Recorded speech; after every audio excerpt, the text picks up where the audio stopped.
जमिनीवर स्वतःचा मालकी हक्क सिद्ध करणारे हे 7 पुरावे कोणते आहेत हे तुम्हाला माहिती आहे का? जमीन, मग ती शेतजमीन असो किंवा मग बिगर शेतजमीन, जमिनीच्या मुद्द्यावरून वादविवाद हे होत असल्याचं नेहमीच समोर येतं.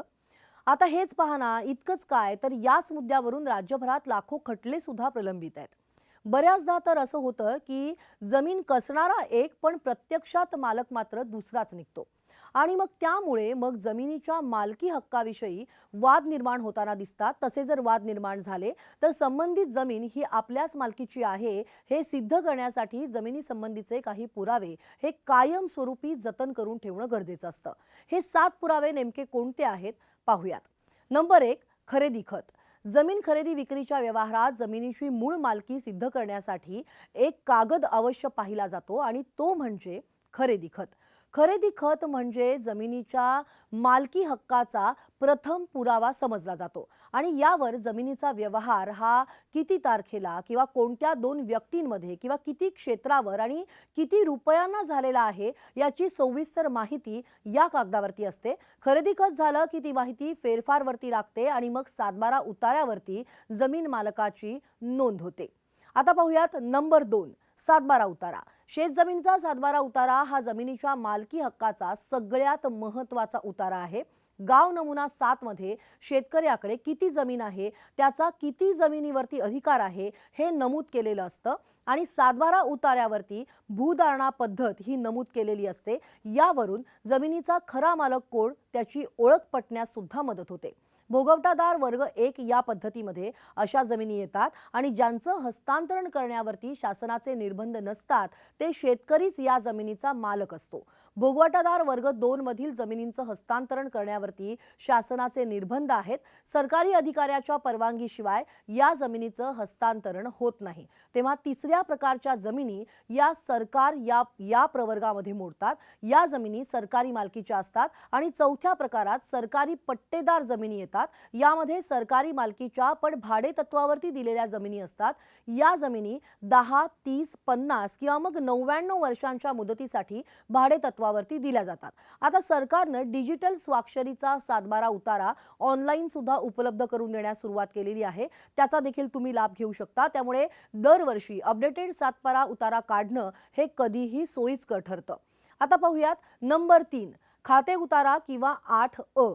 एखाद्या शेतकऱ्याची जमीन ही वेगवेगळ्या गट क्रमांकामध्ये विभागलेली असू शकते.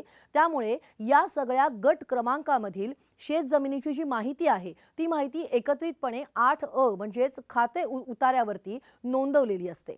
आणि 8अ उतार्यामुळे एखाद्या गावात तुमच्या मालकीची जमीन कोणकोणत्या गटात आहे त्याची माहिती तुम्हाला कळू शकते. त्यामुळे जमिनीच्या मालकी हक्कासाठी 8अ चा उतारा हा महत्त्वाचा दस्तऐवज मानला जातो. महाराष्ट्र सरकारच्या महसूल विभागानं 1 ऑगस्ट 2020 पासून डिजिटल स्वाक्षरीचा 8अ उपलब्ध करून दिलेला आहे. त्यामुळे दरवर्षी तुम्ही अपडेटेड खाते उतारा हा डाउनलोड करून घेऊ शकता. नंबर 4, जमीन मोजणीचे नकाशे. जमिनीच्या मालकी हक्कासंदर्भात काहीही वाद उद्भवला तर जमिनीची मोजणी केली जाते आणि यावेळी जमीन मोजणीचे नकाशे तुमच्याकडे असल्यास तुम्हाला त्या जमिनीवरील मालकी हक्क हा प्रस्थापित करता येऊ शकतो. त्यामुळे जमीन मोजणीचे नकाशे हे जपून ठेवणं गरजेचं असतं. एका ठराविक गट नकाशातील शेतजमीन कुणाच्या नावावरती आहे आणि त्या शेतकऱ्याचं नाव आणि त्याच्या नावावर किती जमीन आहे याची सविस्तर माहिती या नकाशावर दिलेली असते. तसंच तुमच्या शेताला लागून असलेल्या शेतजमिनीचे गट क्रमांक देखील दिलेले असतात. म्हणजे शेजारी कोणत्या शेतकऱ्याचं शेत आहे हेही या नकाशावरून तुम्हाला कळू शकतं. आता नंबर 5, जमीन महसुलाच्या पावत्या. दरवर्षी जमिनीचा महसूल भरल्यानंतर तलाठ्यामार्फत दिली जाणारी पावती हा सुद्धा जमिनीच्या मालकी हक्काबाबतचा महत्त्वाचा पुरावा ठरू शकतो. या पावत्या एका फाईलमध्ये सांभाळून ठेवल्यास वेळ प्रसंगी त्याचा पुरावा म्हणून तुम्हाला वापर करता येऊ शकतो. आता नंबर 6, जमिनी संबंधीचे पूर्वीचे खटले. एखादी जमीन तुमच्या मालकीची असेल आणि त्या जमिनीबाबत पूर्वी कोणतीही केस किंवा खटला चालला असेल तर अशा केसची कागदपत्र, त्यातील जबाबाच्या प्रती, निकालपत्र इत्यादी कागदपत्र जपून ठेवली पाहिजेत. कारण याचाही वापर जमिनीवर मालकी हक्काचा दावा करण्यासाठी तुम्हाला करता येऊ शकतो. आता पाहूयात नंबर 7, प्रॉपर्टी कार्ड. बिगर शेती जमिनीवर तुमची मालमत्ता असेल तर त्याच्या मालकी हक्काविषयीही जागरूक राहणं आवश्यक असतं. बिगर शेत जमिनीवरती मालमत्तेच्या हक्काविषयी माहिती सांगणारा सरकारी कागद म्हणजे प्रॉपर्टी कार्ड आणि ज्या पद्धतीनं सातबारा उतार्यावरती एखाद्या व्यक्तीच्या मालकीची शेतजमीन किती आहे याची माहिती दिलेली असते, त्याचप्रमाणे एखाद्या व्यक्तीच्या नावानं किती बिगर शेतजमीन आहे याची माहिती या प्रॉपर्टी कार्डवरती दिलेली असते.